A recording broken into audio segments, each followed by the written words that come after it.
Inspiring connection. Restore. Renew. Reconnect. Live. Laugh. In love. Connections. Dream.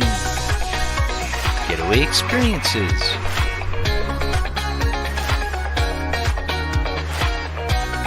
Braveheart Workshops. Unique Getaways live with Jill Reynolds.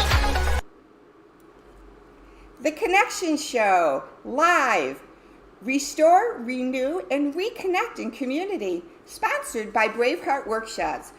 Good afternoon. This is Jill Reynolds, and live with me today is my friend from the East Coast, Susan Leger-Ferraro. Welcome, Susan. Thank you so much, Jill. Excited to be here. We're so glad that you got a chance with your busy schedule to be able to give us time to get to know more about you. So what I'd love to do with the audience is read a little bit about what Susan does so that you'll know her better. She is the founder and CEO of Imajine, is that correct? Imagine That. Yeah, Imagine That. It's spelled with a J though, so I get confused. So Imagine That, G3 Inspirational Ones, Peace, Love, and Happiness, Real Estate, founder and past CEO of Little Sprouts, Inc. Susan's life's work has been focused on social justice, inclusion, and equity for 40 plus years.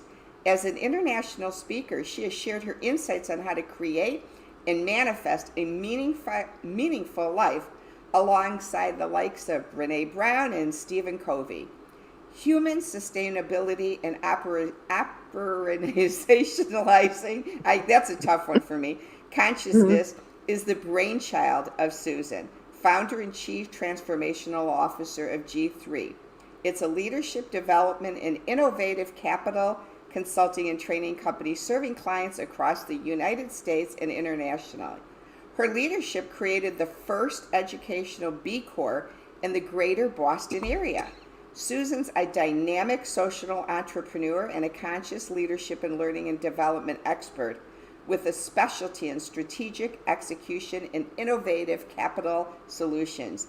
She's established thriving and innovative capital solutions across a range of industries. Through her innovative ideas and practices, she positively impacts the lives of countless humans and changes the landscape of organizations across the globe.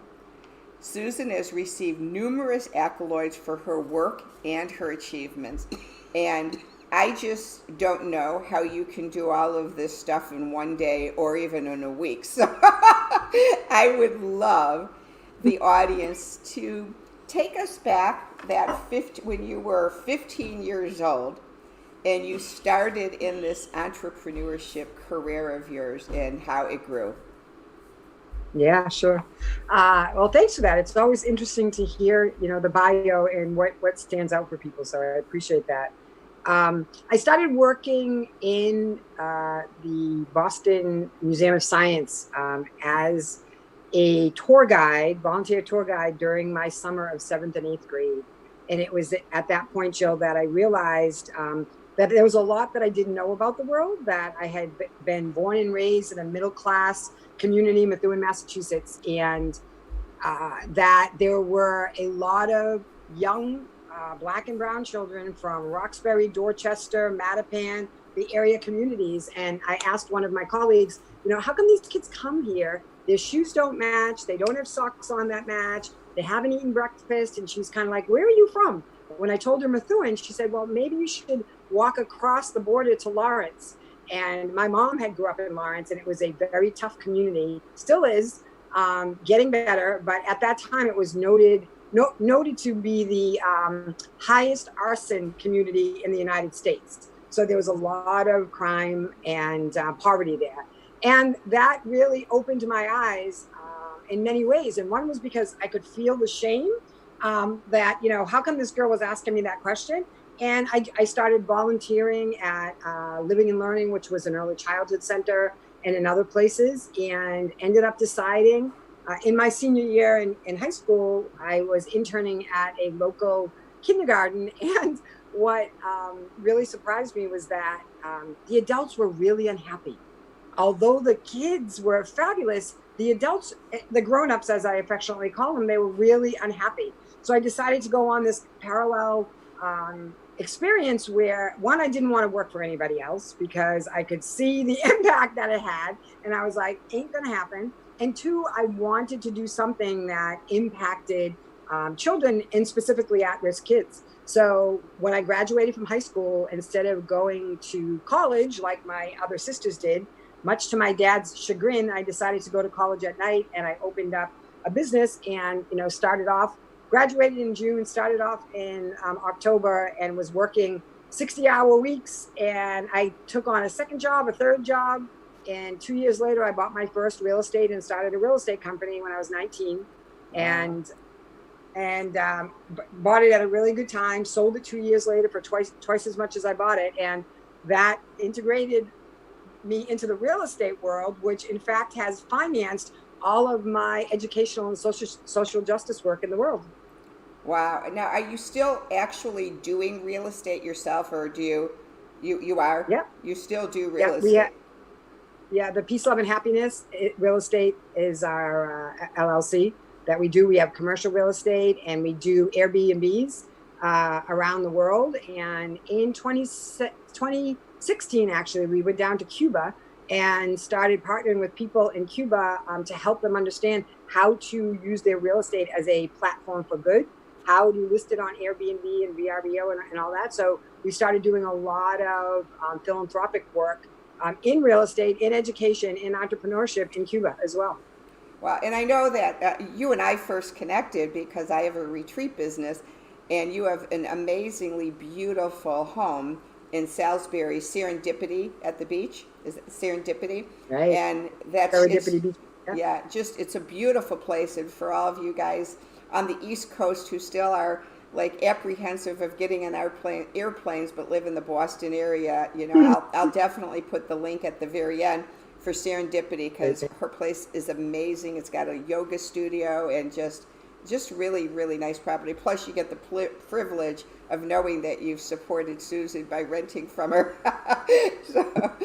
So then take us on this journey. So you got into the real estate and had just a passion for urban youth. And then you continued to grow and grow with this philanthropy. So take us on that next step of the journey with G3 and speaking around the world and just motivation and all that good stuff. So in there, I think I opened up another company, but I can't remember the name of it at this point. And that one didn't sustain. We decided to close it down. And in 1997, we opened up a nonprofit called Inspirational Ones. And we started working with homeless parents, young men and women that were homeless, living on the street with their children. And we took them in and we put them through this program called Project Strive, and started teaching them Monday through Thursday were very traditional skills so that they could get ready for the test for GED. And we did some ESOL, and Friday was about conscious leadership. And so we spent an entire day with these young adults on discovering their own inner architecture and how that influenced where they were in the world, who they got to be, and how they could own that and take responsibility for it, and then move into the world in such a way that they were empowered rather than feeling like they were victims. And it was at that point, actually, that at the first graduation of Project Strive, I was introduced to Senator Ted Kennedy, and he in Massachusetts, and he really helped me to go after funding in a very large way to help influence what we were doing at Little Sprouts, soon at Imajine That, because we opened Imajine That in 2005. And in other projects like Project Strive, he helped us go after additional funding. So, that really introduced me to the landscape of grants. And as of right now, to this date, our organization has written over $50 million in awarded grants. And in the workforce training space grants, we have been awarded 100% funding for grants. And it's a very what I would tell you, one of the best kept secrets in our country, which is that every single state has access to workforce training funds. It's paid from your unemployment insurance. And they are millions, and in some states, hundreds of millions of dollars. It's your tax money. You get to draw it back down on it and train and develop your people. So when we talk about innovative capital, that's what we're talking about. We're talking about how you can go back into your own tax dollars and invest them back into your organization. Wow, that's amazing. That's really amazing. So you've really been able to reach out with so many different levels of the community and really help others and really strive and help others. So Yeah, I think that our favorite thing, Jill, as you would say, really is the conscious leadership development. I think that we help people get money to train their people, but that's really where my heart is, which is the learning and development inside of organizations. That we are human beings, and I'm 55 years old. No one taught me how to be a 55-year-old, right? I have to figure that out. And it's no different than when I was a 25-year-old, except I know a little better now and I can manage and self-regulate better. But there's still the same challenges that we're dealing with. And I'm so glad you said that, Susan, because we live in a world today, I think, that I don't know where the breakdown of this came, where people just do not reach out anymore and mentor each other. Mentorship. And mentorship is like, I just happen to be a Christian, and in the Bible, they talk about how important it is for the young people to go to the elders in biblical days for learning and teaching and growth and education and all kinds of stuff. And it just blows my mind today how many adults do not do anything in their life to mentor someone else. And, I went to a brand new women's Bible study on Monday, and we talked about and we prayed in our group of how it's so important for us right now as adults to go alongside these young people who their brains are being so distorted in so many different arenas. I mean, even to the point of wiping out history, where in 20 years kids won't even know how America was founded. It's like, it's just amazing.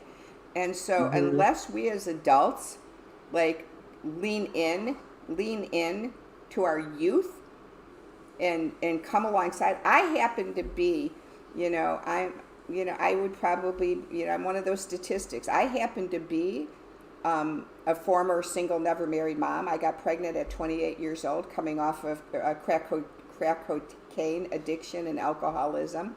And I raised my son alone for 17 years. And statistically, he should have fallen through the cracks, statistically.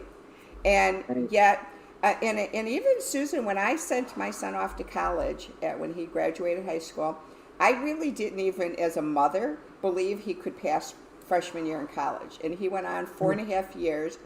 Now he is a financial advisor. He's living in a very nice home. He has 3 amazing kids, an amazing wife, has a side business selling TV mounts. And he had is this a funny fact, because you'll get a kick out of this working with the urban kids. At 17, him and his buddies were driving to play sand volleyball, and on their way back, they had my car.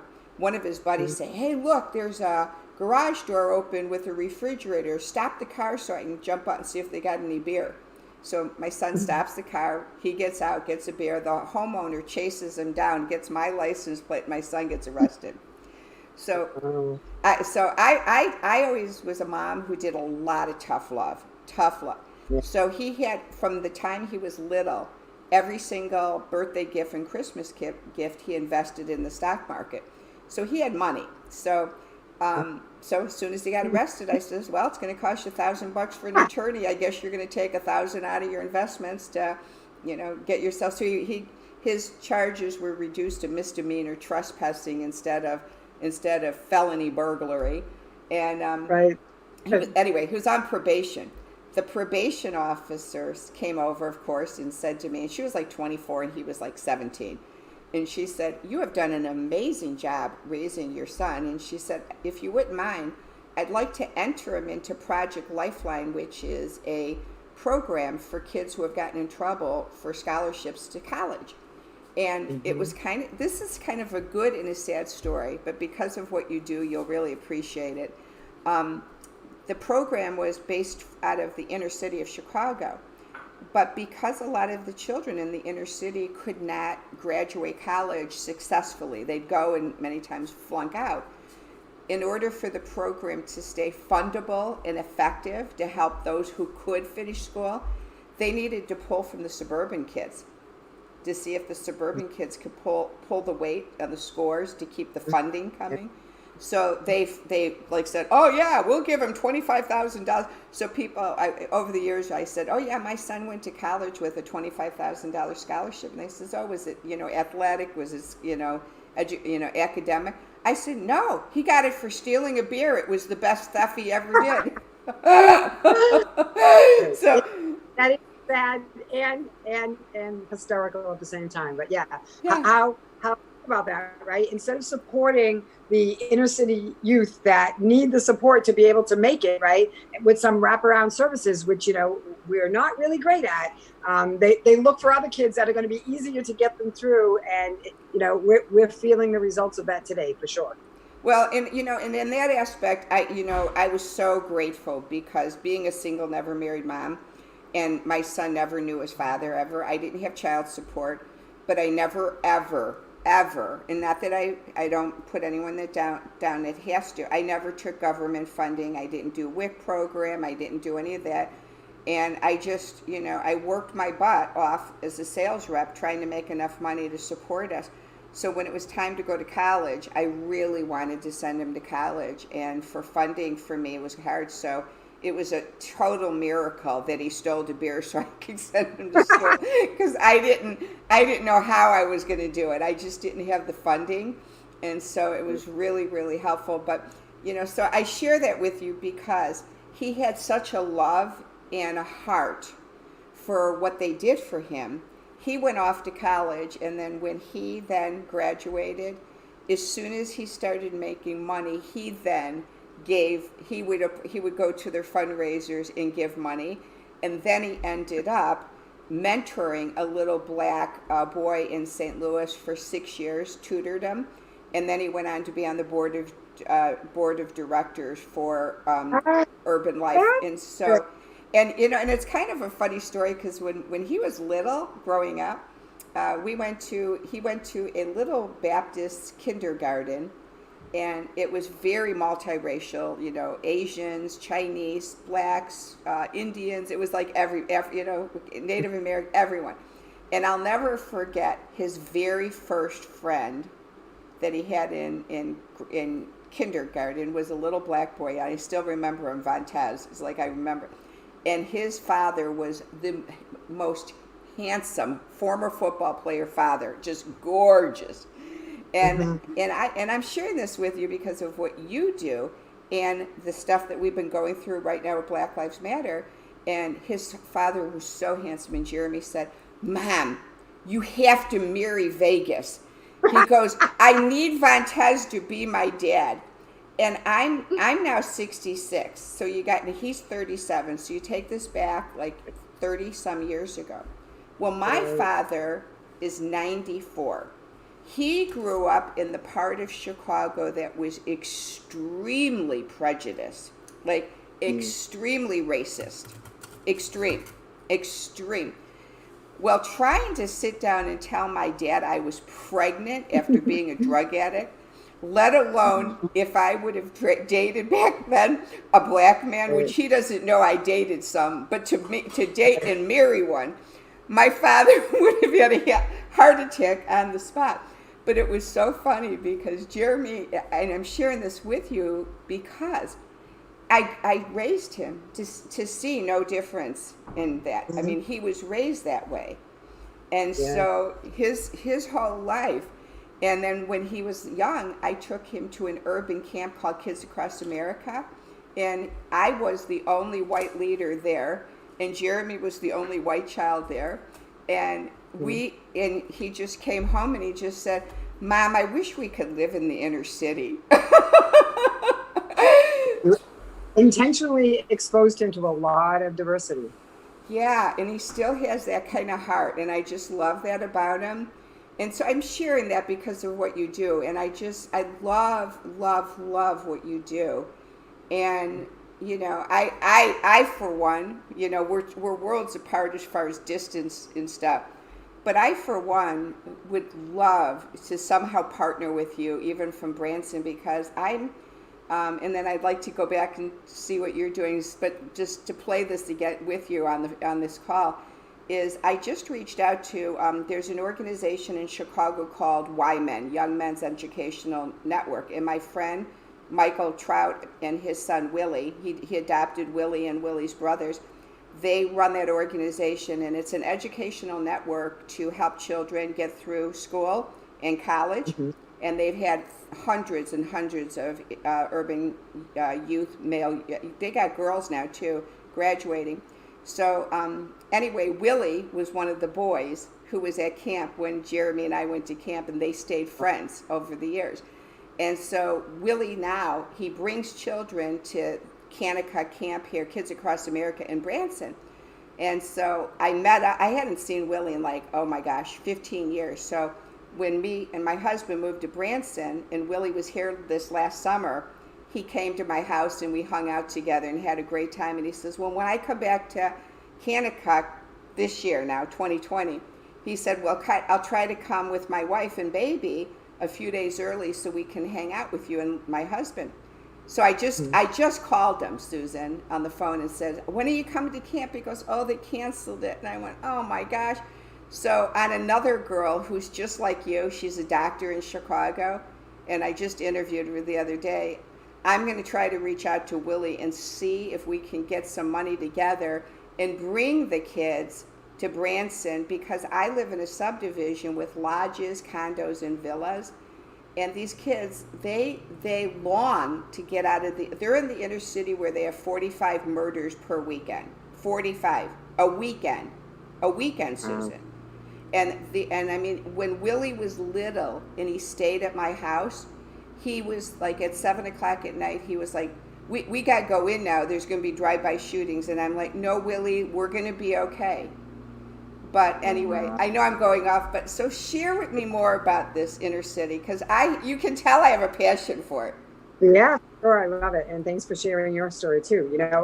I hear about Willie, Jill, and I think about, adverse childhood experiences, right? Which we affectionately call ACEs in our world. And, the longitudinal impact that situations such as, hey, I need to go in my house because there's going to be drive-by shootings, and what that does long-term to the neurology of the brain and what it does to the psyche. And I think that is part of the unsaid in this conversation today about Black Lives Matters.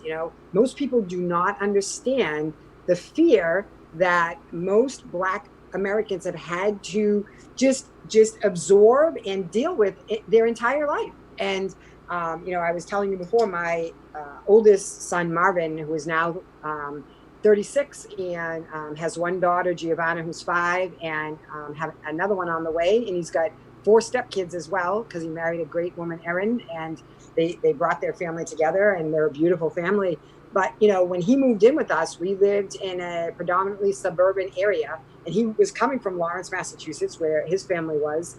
And, we would be once he got his license, we'd be driving cars, and I can't even count on my hands and feet how many times that child, and he was a kid, he was 16 years old, would get stopped by the police, and I would be right behind him in my car with my other kids for no reason. And my kids would say, he got stopped for driving while being Black, and it's the craziest thing. And how many times he's been arrested compared to my other 2 kids who, in fact, probably should be arrested more than he ever was for some of the things that they do. And it is daunting when you look at it from that perspective, just all of the adverse childhood experiences and the, melding into something else to be safe, and how that impacts the neurology over time. And it actually reads away the telomeres, right? And going back to my training with Deepak Chopra,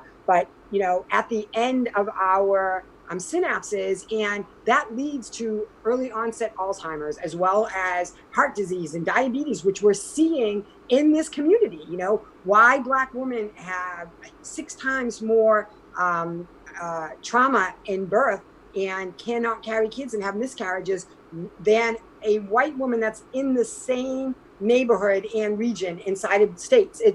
There is so much statistics and data out there helping us to understand what this that we've let go on for so long in our country, the impact that it has had on the health of Black Americans, the psyche of Black Americans, and the anger. If you think about, I'm watching social media, and it really helps my self-management, because I can get really, really mad and pissed off at some of these comments out there. It's like, are you kidding me? Have you watched 13th, the documentary? Have you read the book, White Fragility? I mean, like, do your own research out there, people. And we've left it, Jill, to the Black community to help us understand what's going on when we are the ones that are doing it, and we have to do our own work. We have to do our own self-awareness and insight about, okay, where have I been complicit in that? Where have I, not said something or not stood up for someone? Because, we are all doing this together.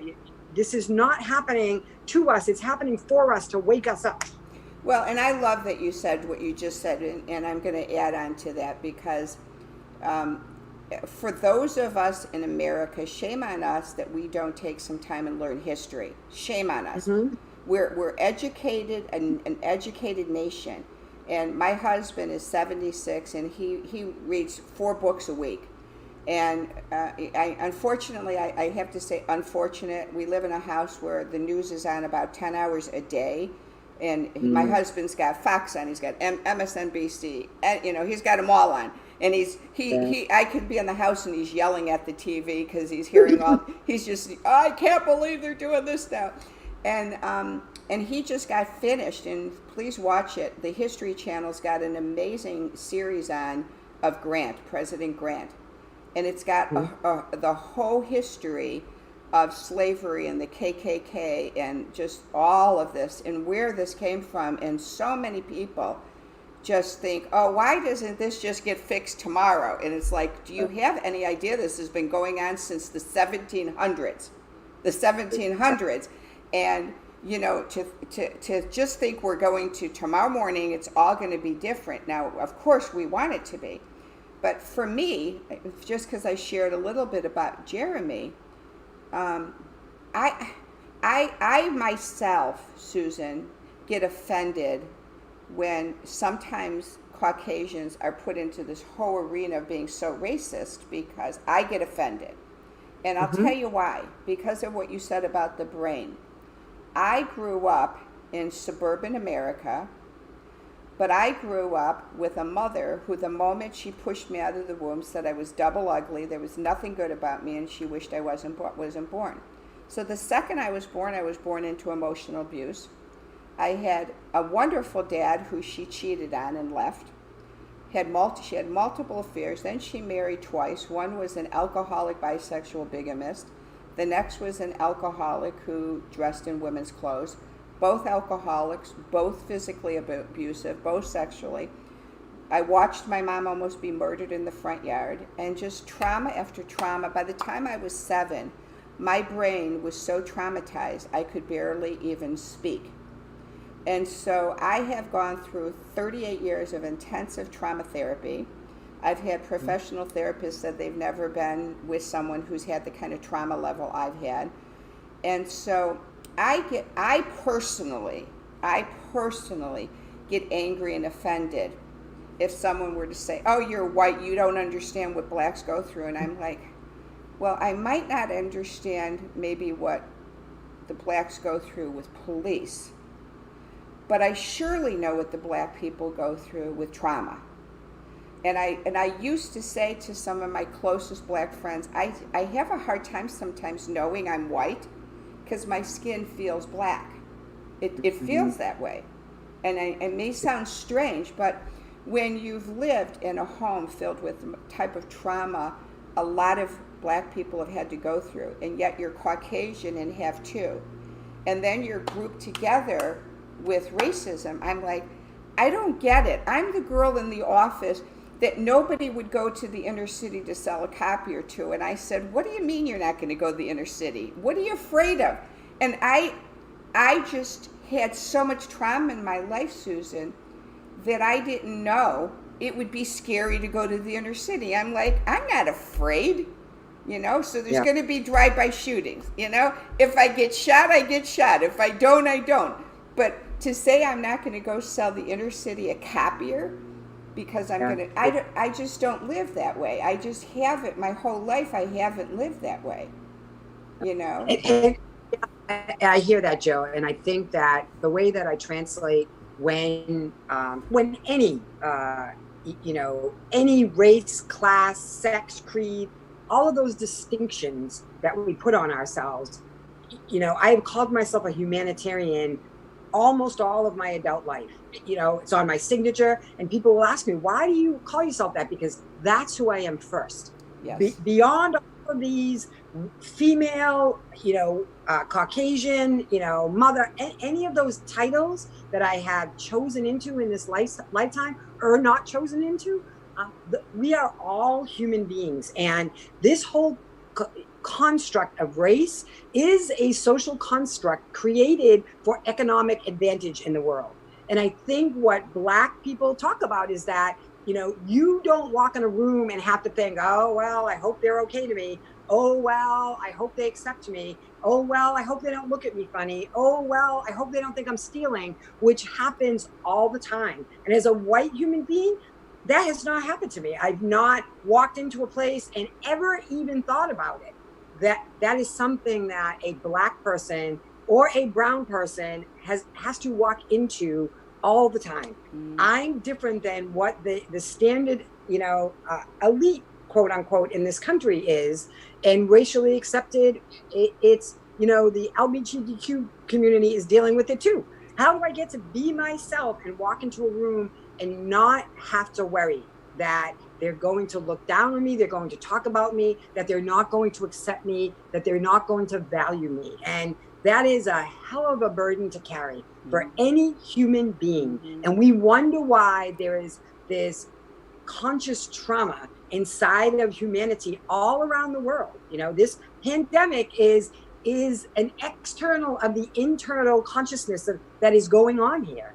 And I believe that there is a healing that needs to happen, and it is coming, to a precipice right now for all of us. And we either get to take a step back and go, okay, I am clearly missing something here, right? I am not hearing something that the world, people, human beings are communicating, because there cannot be this much disconnect in the world without the individual disconnect to ourselves, to what our higher purpose is, to making sure that we are in relationship, and that when we are in relationship, that we are listening deeply and generously to what the other human being is saying. And what happens is we filter it through our emotion, right? Even what we were just talking about, that hey, when people say that, I get personally offended. It's like, you have a right to those feelings as a human being, and we have to put that down and go, and now I get to show up for you.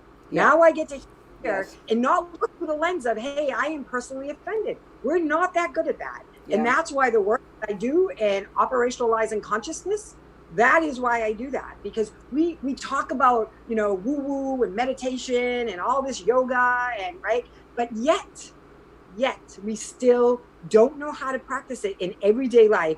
And the worst places that it happens is in corporate America.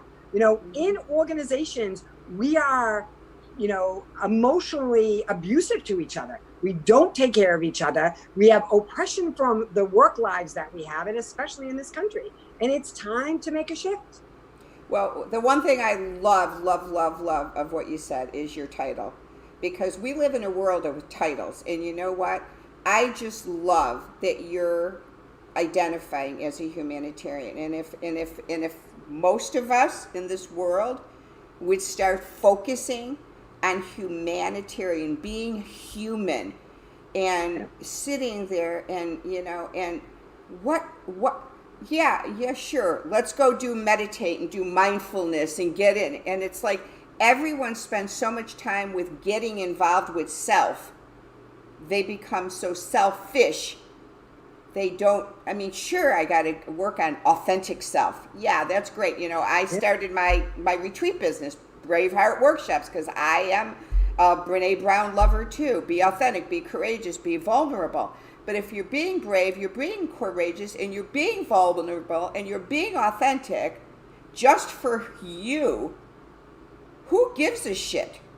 Right. Like, who cares? You're now in your authentic self, sitting, meditating alone, and not serving mankind, And I'm like, I don't know. It just, to me, it's like, start giving to other people and stop thinking only about yourself. When is, I am not even close to being a humanitarian with the work you've done.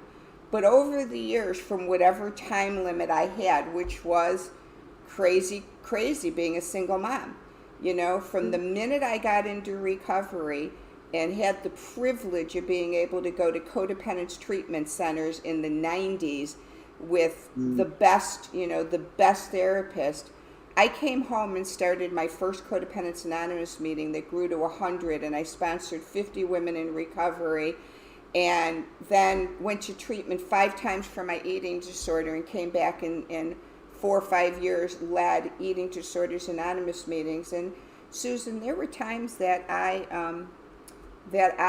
would go to the group and no one would show up. And I knew when no one would show up that it was God telling me I just needed some time alone. But I remember one specific night, I'm at the EDA meeting, and I'd been there about 20 minutes, and no one had showed up. And so I was just getting ready to close up and go home, and a young man, 20-ish, walked in the room. And I sat down with him. I said, no one else is here, but let's sit down and chat and get to know each other. He was going to go and commit suicide that night. And, I'll probably start to cry. And it was at that point I said, this is why I keep showing up. Like, because many times I would feel like, oh, I'm going to dissolve the meeting because no one's coming. And God kept saying to me, Jill, if one person comes, that's all that matters. You don't have to look for numbers. We live in this society of believing if it's big, you've been successful. Right. And why can't we live in a society if you help one person, it was successful? One. Absolutely. And I love that, Jill, and I love that you're allowing yourself to feel that, because that is beautiful. And may I call you forward on something? Mm-hmm. Yes. Which is, that thing that you just did, which, hey, I've not done as much as you, Susan. Don't do that to yourself. No, because it's look for the similarities, not the differences. Exactly. It's like, what? And to your point, you saved that young man's life. Had you not been in the work that you were called forward to do, and we spend time, and especially women, comparing ourselves to other women, like, well, I should be doing more. I do it too, right? I do it too. And I look at, oh, so-and-so's doing this and they've done this. I should be doing that. It's like, Susan, sit in your seat, focus. And that's when that meditation work comes in handy. Yeah. Like, how do I connect to, my higher spirit? How do I connect to that guidance in me that I know is there? It's when we're quiet that comes through. Yeah. And to your story, right? That's amazing that one young man got to walk in that room and his life was better for however long, because there was someone there for him. And how often do we hear that? It's just beautiful. Well, and I think a lot of it has to do with getting to a place in our lives of learning. And this is a new one for me. This isn't like, I've been doing this my whole life. It's like getting to a place in our lives where we can slow it down long enough to be able to really look into another person's eyes to see their pain. Because when we're going at 100 miles an hour in busy activities, how often do we have time to really look at someone and go, how are you really doing? Like, how are you? and really mean that. Like how are you? Is there anything I can do to serve you today? And having that. Yeah, it's not a platitude, right? We're not doing it to, be social. This is like, I really care about you. How is it all going? And, in our work, Joe, we say in relationships, fast is slow and slow is fast. Yeah. So if you want to be connected, and I know that's part of your work, right? Like slowing down matters.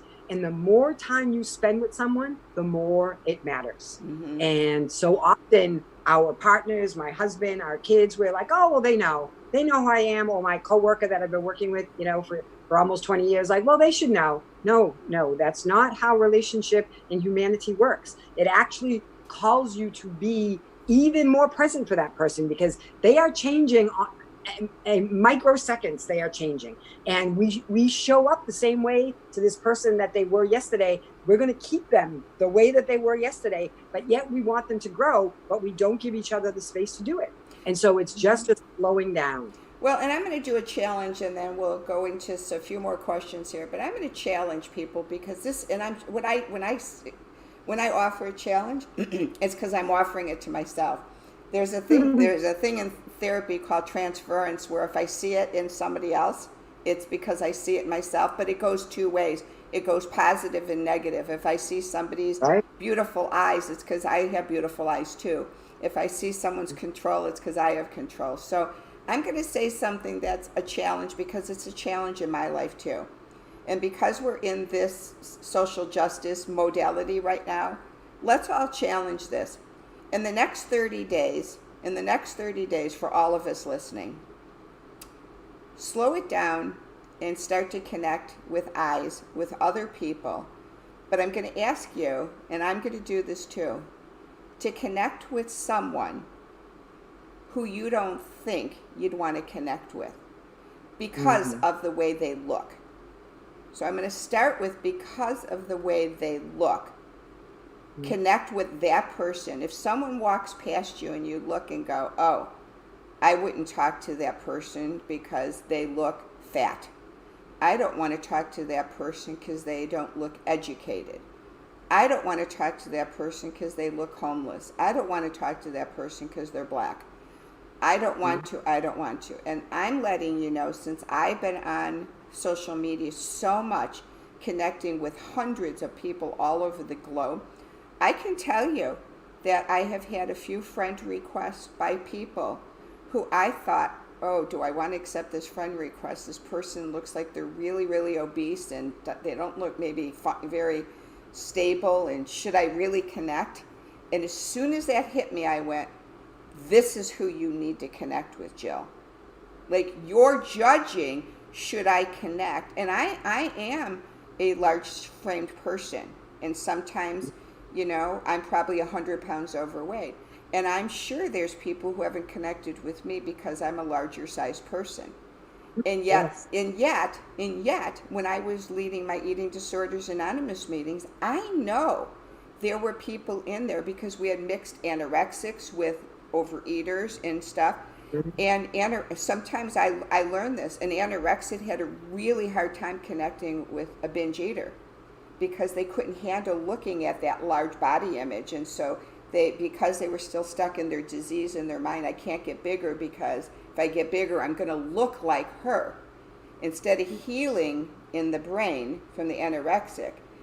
And so and I use that as an example because I think that's how often we all live. Even if we don't have eating disorders, we have blinder disorders where we see someone. It's all the science of unconscious bias that's out there. And if, Google it, there's a lot of great work on it. But, essentially, and this is the other thing about humanity that we don't talk enough about, and even in this conversation of Black Lives Matter, is that our brain is actually wired for judgment. Right? Hello, people. Like, do you get that? Our brain is wired for judgment. So if that's the case, where are my gaps in my own life? And if I have a discomfort with eating disorders, right, then guess what? That is where my bias is going to be. If I have discomfort with skin color, guess what?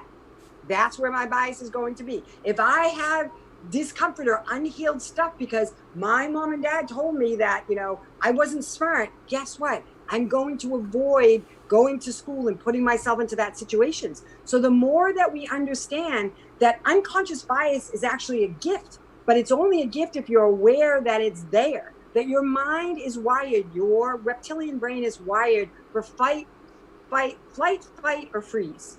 Okay. So it's there to protect you. But what's happening is people that show up to us that are different than us, that our brain goes, oh, not like me. So we actually have to augment that and interrupt that bias to go, okay, and I am a human being and they're a human being. And that's where I'm going to start this conversation. Yeah. It is deep awareness about our own brain neurology and how it is wired, because it is causing us pain and we don't even know that it's causing us pain. Yeah, one good, and I'm not an avid reader because I do have ADD, so I read a chapter and I can't remember what I read like 5 minutes ago. Mm-hmm. But one book, if people want to learn more about what you just said, is Dan Allender from the Seattle School of Theology. He wrote the book The Wounded Heart, and his next version was called Healing the Wounded Heart, and it's for sexual abuse survivors. But what's interesting is one of my leaders in Chicago, I was in a longest standing sexual abuse group in Chicago, and one of my leaders got her doctorate degree on a full grant at Northwestern University, and her doctorate was in studying how trauma impacts the brain. She's so educated.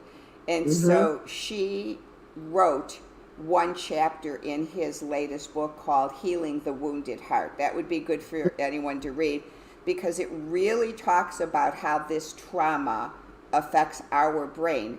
And I bring that up for everyone to read that because, for one reason, we live in a society where people say, we just do, like how I compared myself with you, saying I haven't done as much humanitarian, and thank you for catching me on that, because one of my favorite slogans is look for the similarities, not the differences. And so with this thing with trauma, many times people will say, especially with our veterans really having intense PTSD, people will again go into, oh, well, my trauma is not like a veteran, so it must not be that bad. Or my trauma is not as bad as like people that live in the inner city. And so they discount their own trauma. And then they don't address their own trauma. And Dan Allender states that we've all had trauma in our brain. There's big T's and there's little t's. And he described a small t would be, let's do a hypothetical, you're dating someone for a year and the relationship ends. And now it's your first birthday without your significant other and you're alone. And that is a small trauma. You're going through a small trauma in the brain.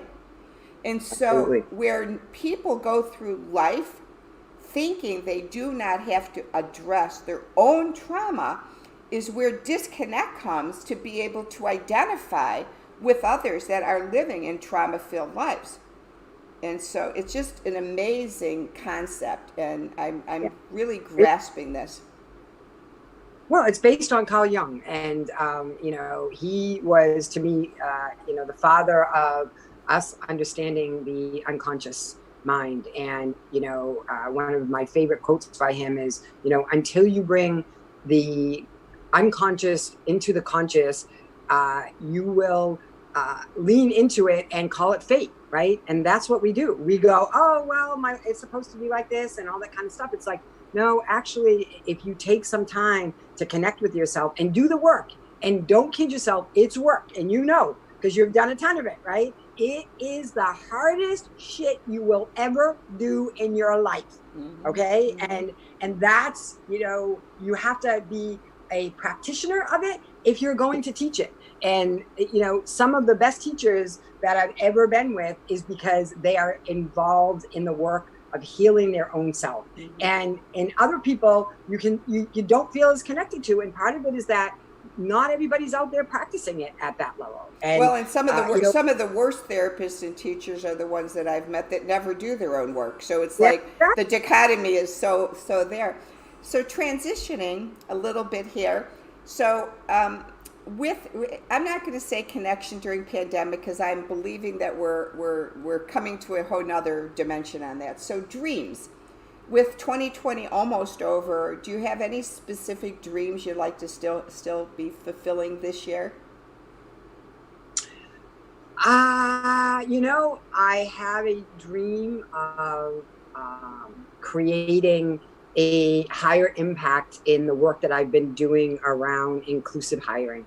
And so from a professional standpoint, that's a big dream of mine, and understanding how do we create right from the beginning to create equity, even in the hiring process, all the way through for people, and developing that capacity inside of organizations and inside of humanity, I think is a big dream, and I believe its time has come. And Getaway Experiences, once they've given you the all green, you can do what you want to do. What's a getaway experience for you look like? I'll tell you right now, my husband and I usually travel 3 times a year and go somewhere fabulous, and have not done 2 of the trips we had planned because of it. So I would love to go to Turks and Caicos because we were supposed to go there, and to South Africa. So both of those, definitely when it's time, I'm out of here. And if international is still a distance, is there any place domestically that kind of meets your groove, or if you had to do a domestic? Yeah, I would probably say Lake Tahoe. My mom and dad visited 2 years ago, and they said to me that it was one of the most beautiful places in our country. So I would love to journey off there into that, outside, rolling around in the grass and the snow and all the beauty there. Awesome. If someone told you you have to get rid of all of your apps on your cell phone, what 2 are your most must-haves?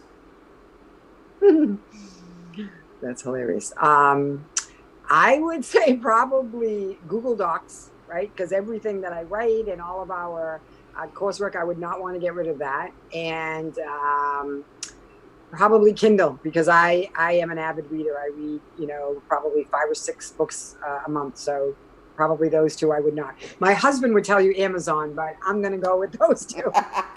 And what's one fun fact about you? A fun thing. A fun fact. I will tell you that 4 or 5 years ago, I started surfing. So I started learning how to surf when I was 50, and I loved it. It was amazing. I lived near the ocean, and my avatar is definitely the goddess of the ocean. So that is probably a cool fun fact. That's amazing. If you go to Costa Rica, then I'll have to connect you with my ex-boyfriend, who is still a good friend of mine, and his wife. They live in Costa Rica, and I'm 66. I think Michael is now like 70 or 71, and he belongs to the crusty old surfers club, and he lived in, I dated him in San Diego. He's lived in San Diego, he's lived in Guam, and now he's in Costa Rica. And he still goes surfing almost every single day in his 70s, and big waves. Wow, yeah, it is. Let me tell you, it's the core work, unbelievable. It's fantastic. So I would love that. Thank you. Well, it's a good thing his wife likes to take pictures, so she'll sit on the beach and take pictures to make sure if he starts to drown, she can maybe get help, because he's out there all the time. So this has been lovely. I'm going to put Susan's bio up on the screen for you, and this will be listed also on the YouTube channel when you're able to listen back to this, and you'll be able to figure out how to reach out to her and find her. So that's her bio. And then thank you. Yes, I'm so grateful. And then I'd like to just wrap it up today by just saying to the audience, if any of you are leaders and any type of fashion, again, we're not comparing our leadership skills to Susan. So if you're a leader that you would love to share your story on the Connection Show, please go to our website, which is braveheartworkshops.com. Fill out the contact section, and I'll reach out to you for a time that's best to be interviewed on our show. For the audience, you're valuable, and we love you that you're listening to all these amazing leaders. And so for you in the audience, we've taken it one step further, and we started the Connection Zoom Gathering Tribe on Monday nights. We meet at 8 o'clock Eastern Time, 7 Central, 6 Mountain, and 5 o'clock Pacific Time. And we've just been having a wonderful time. We're on about our 5th week, and we've done improv on it. We've done game shows. And last night we kind of got a little bit more personal and talked about how we binge and restrict on things in life. And so any of you are welcome to join us. And on the link, I will show you how to link into the private group so you can get the Zoom connection for Monday nights. So thank you so much again, Susan, for joining us. And if you're ever free, I know that would be like a miracle, but if you're ever free on a Monday night to Zoom in, I'm sure people would love to chat with you more. And you don't have to come every week, but if you're ever free, we'd love to have you. Yeah, great. Thank you. Thank you for inviting me, and thank you for the work that you do in the world. Thank you very much. And everyone, have a wonderful day, and thanks for joining the Connection Show, sponsored by Braveheart Workshops. Bye now. Let's connect now.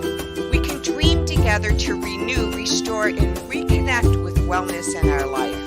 Go to braveheartworkshops.com. Join me for weekly Zoom connections on Facebook at facebook.com Braveheart Workshops.